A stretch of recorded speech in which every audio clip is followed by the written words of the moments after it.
staying in this dark ride realm, we talked about how Snow White kind of had that ability to be alone in it. I think one of the things that I loved, because you said Snow White's Scary Adventures was kind of your Fantasyland go-to.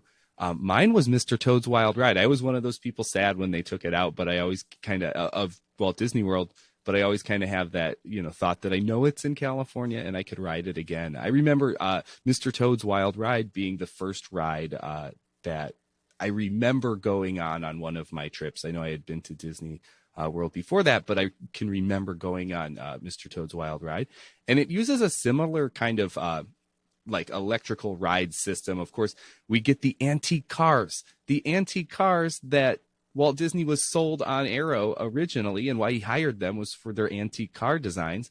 And so like their ability to build these antique cars, this is where he wanted to put that before he stretched them out to those other rides too. But this one, I think, in opposition to Snow White and her Scary Adventures or Snow White and Her Adventures, is that you're all together in the same space sometimes for that like hectic feeling where you feel like you're going to hit another car sometimes. And that's, I think, what I loved about it. I didn't like to be alone in the woods.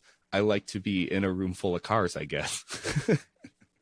You're into social activities, Eric. That's all that means. You want to be with other people. You're experiencing it with them. That's exactly.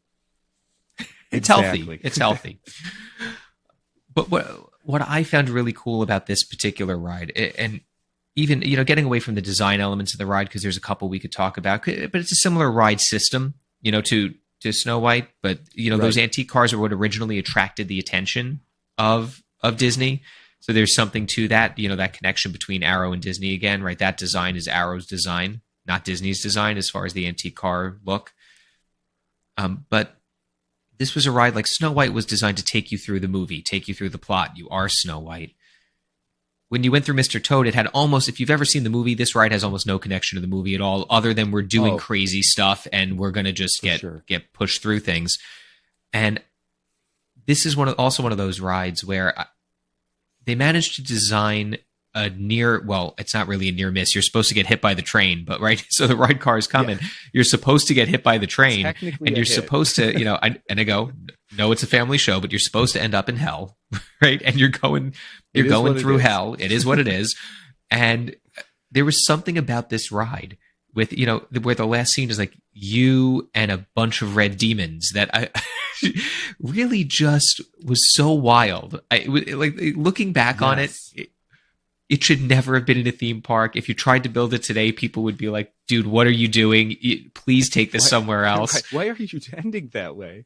Yes. Yeah, like you'd have parent groups all over you. Today, it's a classic, right? Sure. And we all still experience it, and no one says anything. And it's just really, really funny to me that this ride exists alongside of Snow White with basically the same ride system, the same concepts, the same dark ride feel, but they went two completely different ways with it.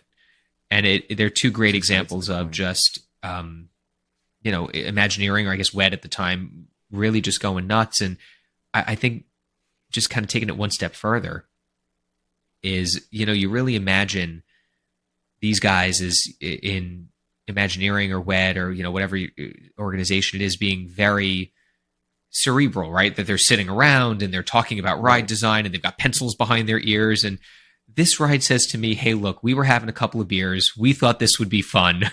We drew it up and Walt said, great, right? And this paints a whole different picture of me, of these guys getting together, collaborating, and just having a really good time, right? They must have put this thing out and thought this was the most fun they had designing something in the world. Oh, for sure. It's fun to ride because I'm sure it was fun to make, right? Well, that's it. They must have designed this going, we're never going to get this past Walt. And then he rubber stamped it and they got to build it in the park, right? If you like this video, like and subscribe. If you really like this video, visit synergylovescompany.com for the full audio podcast.